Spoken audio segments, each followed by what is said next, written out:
right, so check this out. Yes on Prop 22 is about protecting rideshare and food delivery services at risk of going away in California. Yes on 22 saves access to these services by letting drivers keep their flexible work as independent contractors. And 22 provides driver benefits like healthcare. It's a win-win. Yes on 22. Ad paid for by Yes on 22. Save app-based jobs and services. A coalition of on-demand drivers and platforms, small businesses, public safety, and community organizations. Committee major funding from Uber Technologies, Lyft, and DoorDash. That is far out. How do you scream 20 floors down and be heard? Rock and roll doggy. That is the loudest voice I think I've ever heard. Rock and roll doggy.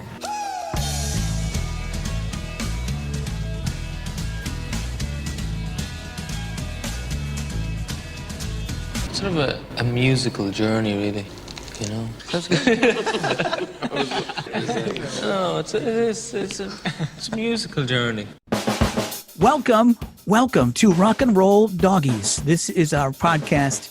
It's just two lifelong friends breaking down music that's been important in our lives. So I'm JJ, and as always, with my friend here, Don the Smurf. What's up, Don? How are you, sir? I'm good, man. Right now, we are doing U2. And we're jumping right in at the beginning. This is our first episode, so it's podcast episode 1, U2 album 1. This is Boy. So let's jump right in. What is your first thought when you remember hearing, and it might not have been the first thing you ever heard by U2, but when you first heard the album Boy, what was your first thought? Interestingly, this was the first CD that I ever purchased. It was purchased at Turtles Records in Birmingham, Alabama. Yeah. I bought it. I had just finished high school, and I had a new stereo system, and it was the first CD I purchased. And I remember how clear "I Will Follow," the track 1, was on my stereo, and I remember the glockenspiel sound on that new digital format at the time. So clear. It was so clear. It was, of course, at that time the album was only 6 years old. So, but so was it the first time you'd heard the album? No, I had heard it on cassette, but okay, so that's what his tape is. Yeah, well, that's what you think about now when you hear "I Will Follow." Yes, you're like, yes. And I was 17 at the time. This was a kind of an album of transition from adolescence into adulthood. So that also rang true. So when you think about the album, your first thought is that experience of hearing it on CD. I think the first time I heard the album was probably at the radio station that I worked at, volunteered at, KWC Radio. We could play any artist if they had any kind of Christian leaning or any kind of lyrics that could be construed as being Christian, because it was a Christian rock show at Kentucky Wesleyan College, and I was a 16-year-old just trying to rock out. So I probably played "I Will Follow" on that radio station. And so I remember thinking, are these guys Christians? Because our whole worldview was kind of narrow at that time. But I'm like, I don't know, man. It's just like, well, they're from Ireland, and, who knows what, being I mean, who knows the difference in our own country and we're in Kentucky, you and me at that time. We didn't know much, but I'm like, are they Christians? So that's cool. But I tried to make everything into an evangelical message, or to try to break it down into the way we understood the world. But I was like, is this punk? Is this punk? No, this doesn't sound like the Sex Pistols. What is this? It was like, it was kind of new wavy, but punky, but like different than anything I'd ever heard before. This is back when alternative truly meant alternative. Right. So it was kind of never being one to be enamored with mainstream radio. I kind of gravitated toward that. I gravitated because it was alternative, and I gravitated to it too because there was substance there that I wasn't hearing in mainstream radio, that a kind of a yearning for something that spoke to me at a deeper level, that spoke to my soul, as opposed to just speaking to the part of the brain that enjoys John Waite's Missing You. Well, Two we were different pretty depths of cognition there. definitely, but we were certainly more serious teenagers than a lot of kids. I mean, we were much more intense and serious about life, probably more than we should have been at age 16 and 15, respectively. So Yes. I thought about that too, and the difference in this music and other stuff on the radio in 1980. This is the kind of thing that kind of ignited me into the whole, like, how much do I care about music? How much do I care? Because once I experienced how much this spoke to my soul, like you said, as a teenager, that I had to know more. I had to know, is there other stuff out there? That It was a level. gateway drug. It was a gateway drug. It's a musical journey. So I Will Follow is almost, it's such a huge hit that it almost, I mean, it's still so much fun, you know, but that's almost like everybody gets that. Everybody knows what that is. Probably well, I think it's about the death of his mother, which is kind of I've always been intrigued by songs that project one emotion, but yet the music projects another. This is an upbeat tune. It's a hard-hitting tune. I won't call it a pop tune because it's not, but it has a little bit of a sunny side melodically. But I think the underlying theme lyrically is about the death of his mother. I'm actually one of those people. This song never really grabbed me. It's a good song, and maybe it's because it's been played so much in U2 circles that I guess it's just kind of maybe its luster has worn off with me. It's actually the song that U2 has played live more than any other song, by the way. Well, that's because it's been there since the beginning, right? Yeah.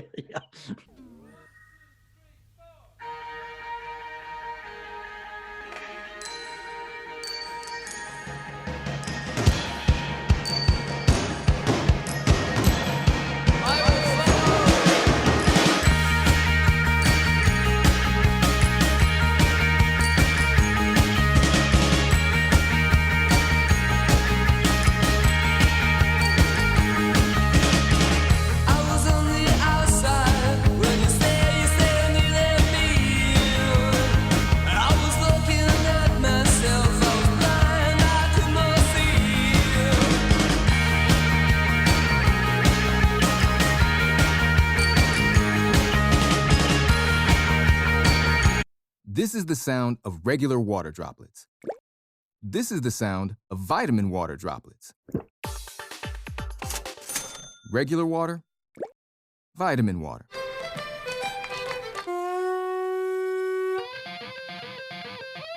Regular water, vitamin water. Hey, come on now. Vitamin water. It has vitamins, but also parties. Copyright 2020, Glasso.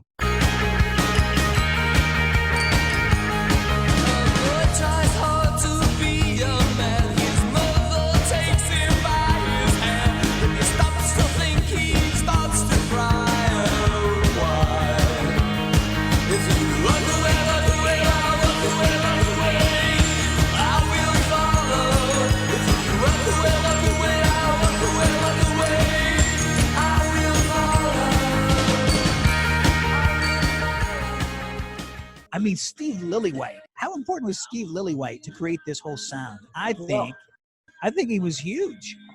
He was innovative. He had done some work with Susie and the Banshees. He actually had, I think the star of this album is actually Larry Mullen Jr. I think the percussion on this album is excellent. I don't think that we hear Larry Mullen Jr. like this until later albums. But, right. You know, he actually had Larry Mullen Jr. record parts of this in a stairwell. So Lillywhite was kind of innovative and doing some things with the band that maybe other producers. That echoey sound. Yeah. And when I listened to this again this past week, I was struck by the dominance of the drum sound. And I thought, well, is that because, like you said, and Lillywhite always has a high mix drums in his producing, and he always appreciates and has a loud, crashy kind of drum sound. But then I thought, too, isn't Larry the only one who really was already playing the instrument when they got together? Isn't that the way the story goes? That was like, the other guys didn't even play their instruments yet. They all wanted to be lead guitar player. Well, he started the band. He started the band, right? So, like, I personally love the way it's mixed and there's just so much.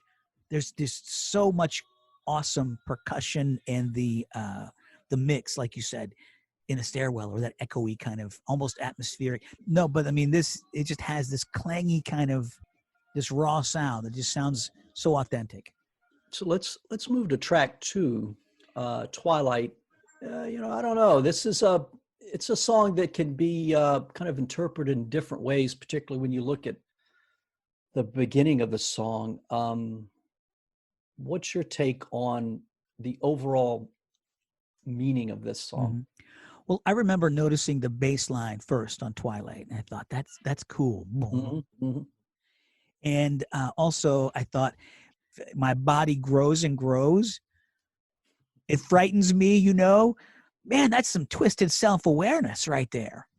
And I think that's kind of the overriding theme of the entire album, is how these guys were able to be in the moment, but yet pull themselves away and look at not just where they are, but where they came from and where they're going, and what all of that really means. When I was 17 or 18, let's say, I think Bono was 18 when this was released, I was worried about girls, and I was worried about college, and I was worried about music. I wasn't worried about, I couldn't have pulled myself back to look at, well, what does it mean really to be able to transition from a teenager to a man and dig around in the weeds and those on that topic. I really think it's pretty perceptive, these guys, to be able to do that when they're still 16, 17, 18. Yeah, it's like taking a step back and talking about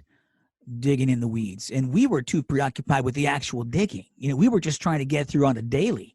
Like, what is even happening here? And maybe it's because he wrote these a couple of years after that, and he was able to recall kind of how he felt, But to me, there's just such a precise honesty about what it's like to be later teen years, just trying to figure it out, who and what is happening here. And this is when I thought, for the first time, contrast this with these self-aware lyrics about some gangly teen with acne and bad hair in Ireland.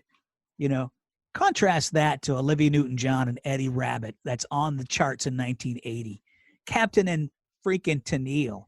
This is a little bit different, and not saying better, just this is so jarring. So just contrast that with the lame-ass music of the day, so surfacey, and this was so different. In the Shadows, Boy Meets Man. Definitely a profound turn of phrase for a debut album. I mean, unbelievable. In the shadow, boy meets man in the shadow. Boy meets man in the shadow. Boy meets man in the shadow.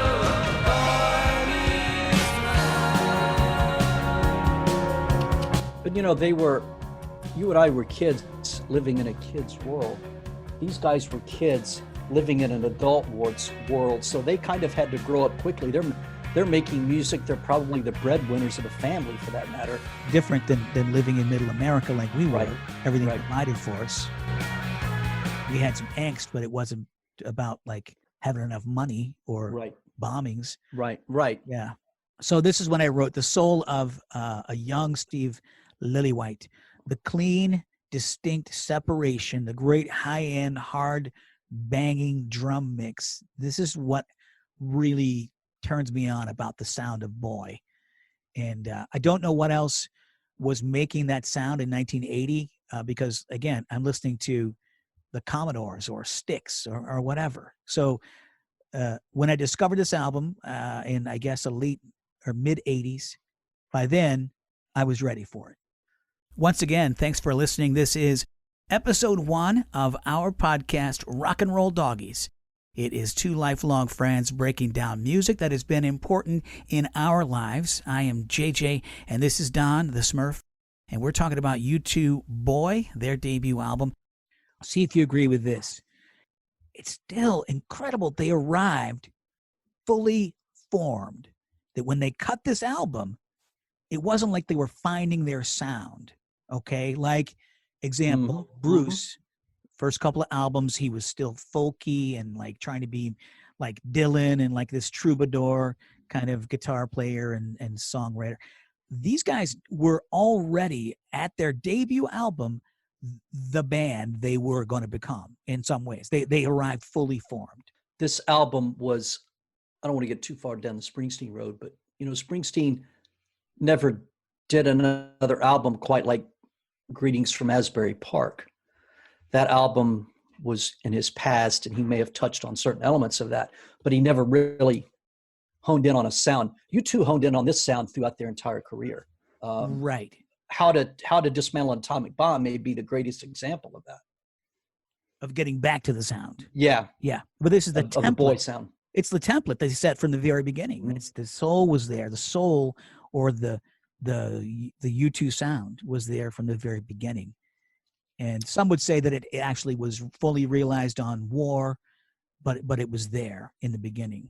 I think that shows the level of greatness. I would agree Now, with that. I'm going to tell you my favorite track as we're going track by track in order, but Uncut Dub. Don't know how to say it. I've always loved it.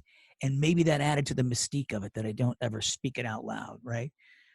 But I mean, you look it up in the dictionary, and it's a Gaelic, Irish word for the black cat.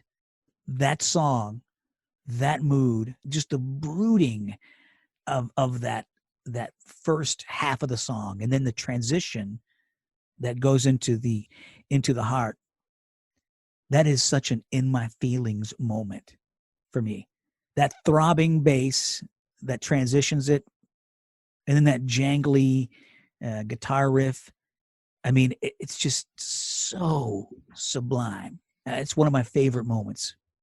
Best U2 song, without a doubt, in the first two albums, and arguably, I don't know if I would want to say this, but I'll say it anyway, arguably maybe the best songs up until Bad.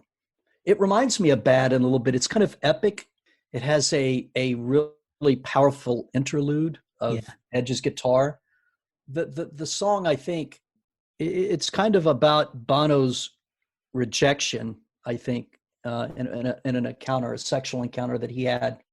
And the song kind of references a black cat that kills a bird and then plays with it before sleeping beside it is basically what it is. And if anybody's seen any of the Vertigo who played this song on the tour, and Bono would kind of theatrically mimic that, like he was holding an animal and petting the animal and picking bugs out of the hair of the animal that he was holding.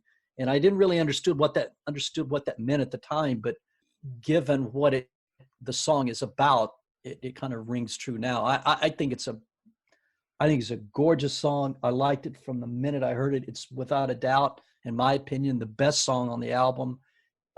It is pure. It's vintage U2, if I can say that. But I love it.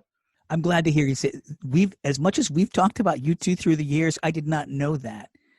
Isn't that funny? Because that's my song off this album. I love it.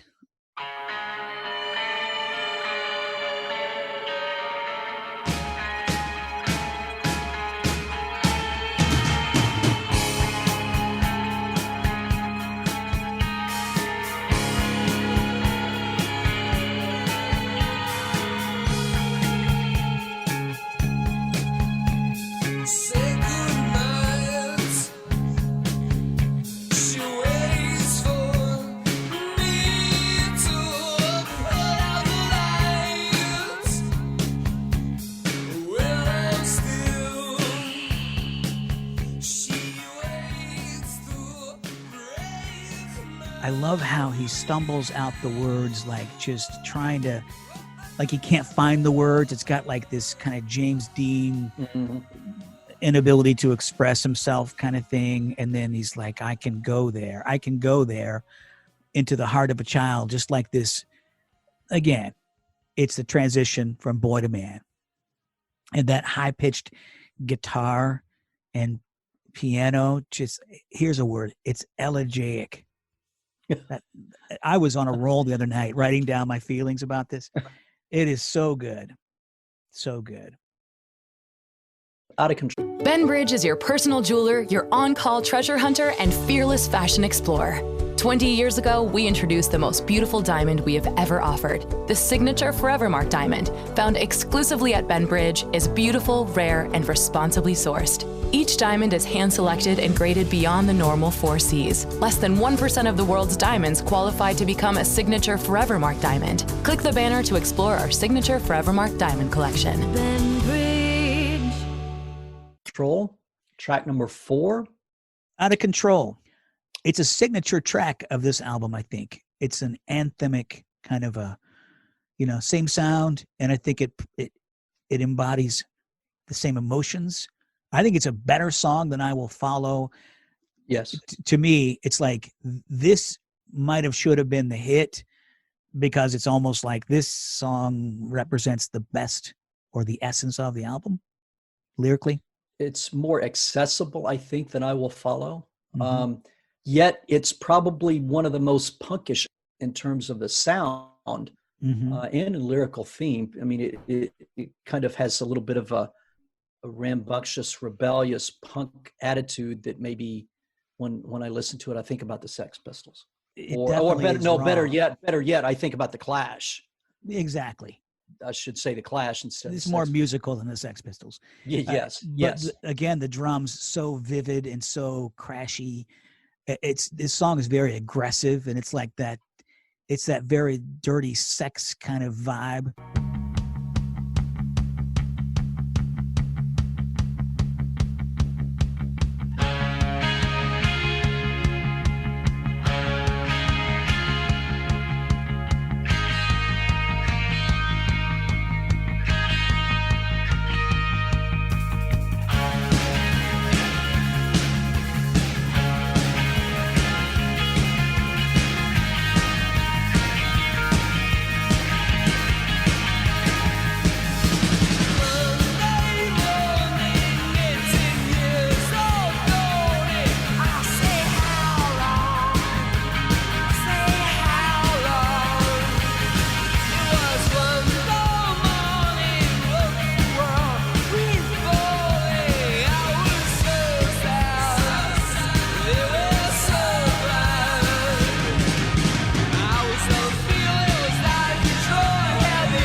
And then how long, when it starts with that how long, that's obviously a phrase that's going to be repeated through the career of U2, and you'll hear that phrase again. But I mean, these lyrics are way beyond any 18, 19-year-old should be writing.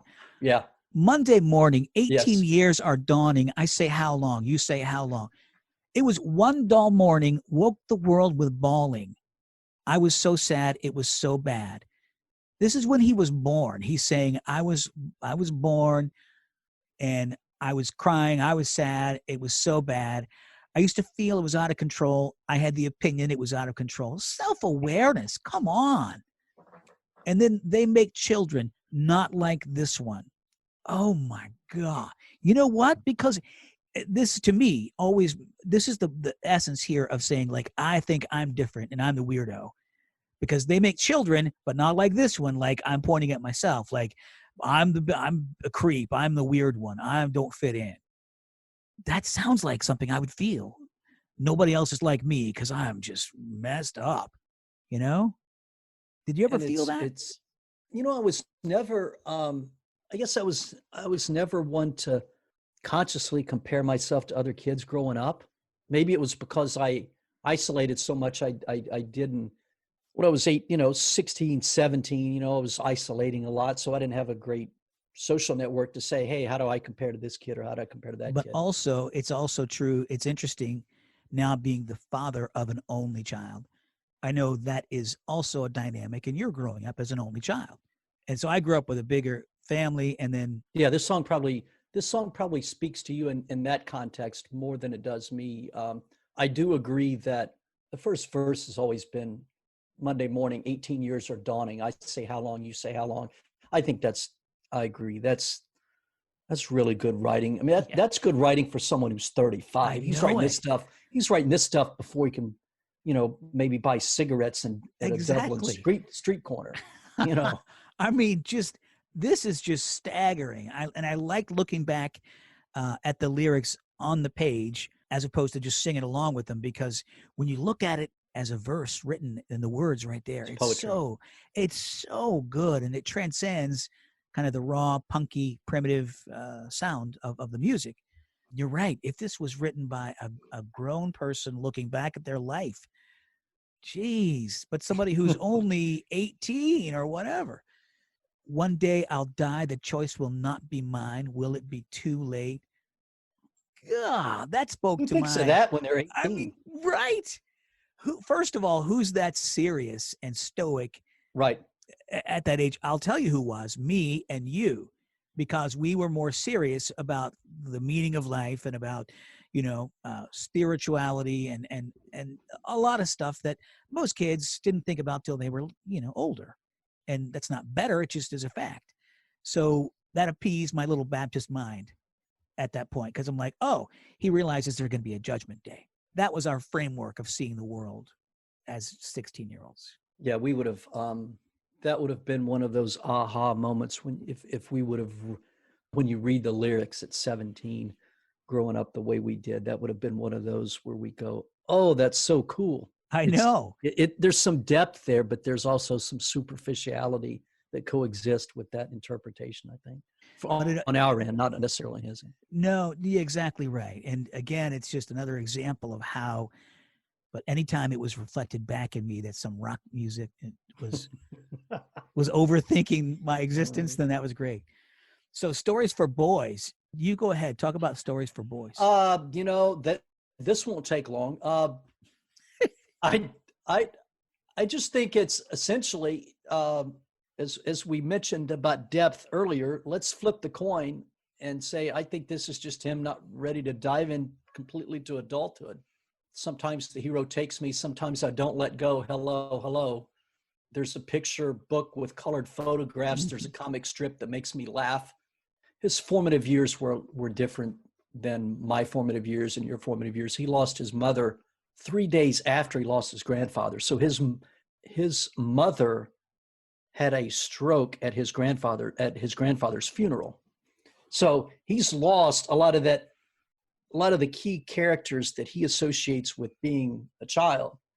And he's, I think, wanting to hang on to the innocence of the things that being a boy represents.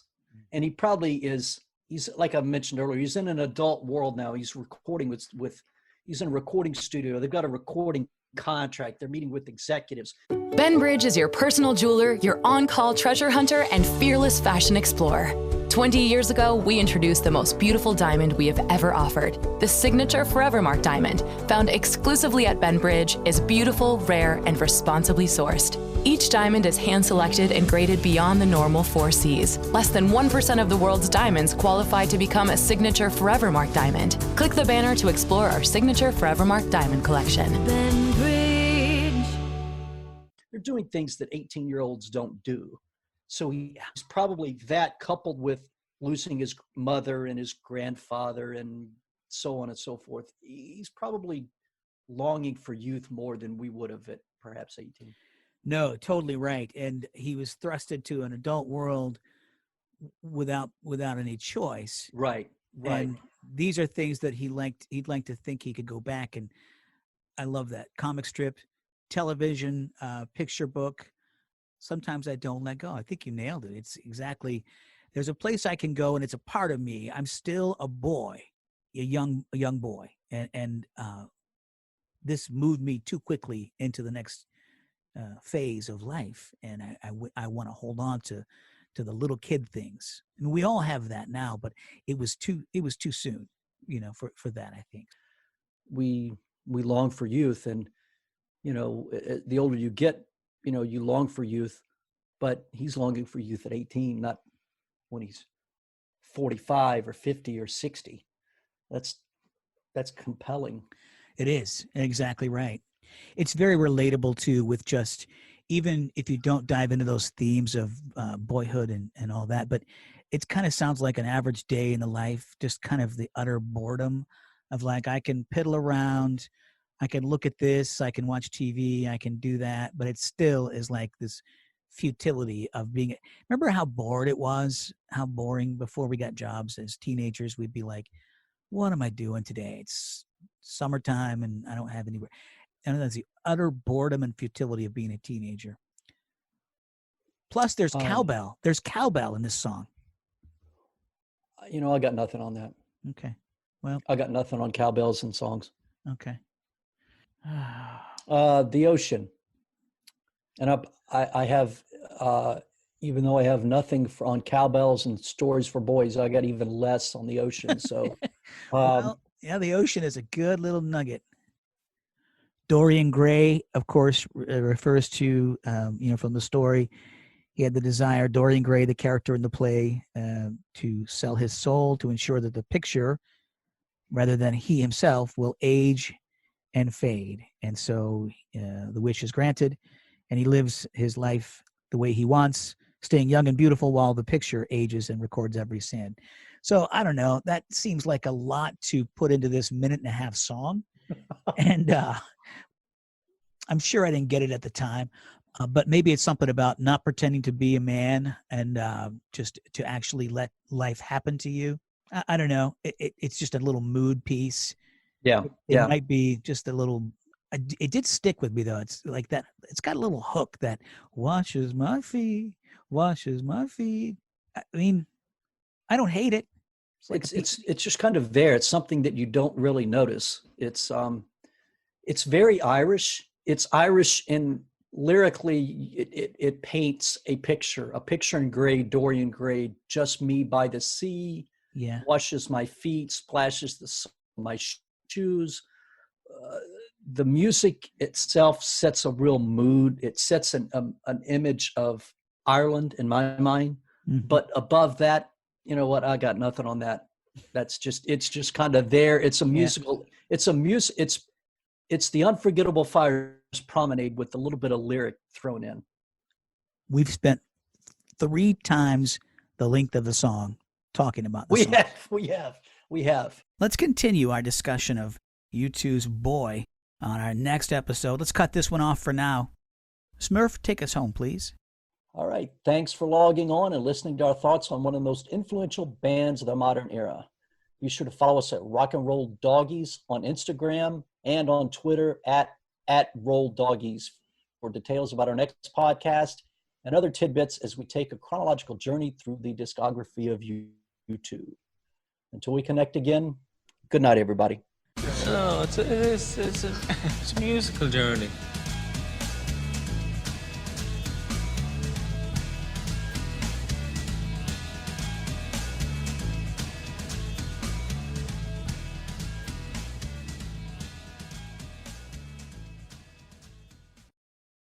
Benbridge is your personal jeweler, your on-call treasure hunter, and fearless fashion explorer. 20 years ago, we introduced the most beautiful diamond we have ever offered. The signature Forevermark diamond, found exclusively at Benbridge, is beautiful, rare, and responsibly sourced. Each diamond is hand-selected and graded beyond the normal 4 Cs. Less than 1% of the world's diamonds qualify to become a signature Forevermark diamond. Click the banner to explore our signature Forevermark diamond collection. Benbridge is your personal jeweler, your on-call treasure hunter, and fearless fashion explorer. 20 years ago, we introduced the most beautiful diamond we have ever offered. The signature Forevermark diamond, found exclusively at Benbridge, is beautiful, rare, and responsibly sourced. Each diamond is hand-selected and graded beyond the normal 4 Cs. Less than 1% of the world's diamonds qualify to become a signature Forevermark diamond. Click the banner to explore our signature Forevermark diamond collection. Looking for ways to save on your energy bills? AES Indiana has you covered. From smart thermostats to home energy assessments, we offer simple solutions to keep your home comfortable and your costs down. AES can help you save money and energy with kits, tips, rebates, and more. Visit aesindiana.com/ways to save to learn more about how we can help you save money. AES Indiana, helping you discover real ways to save.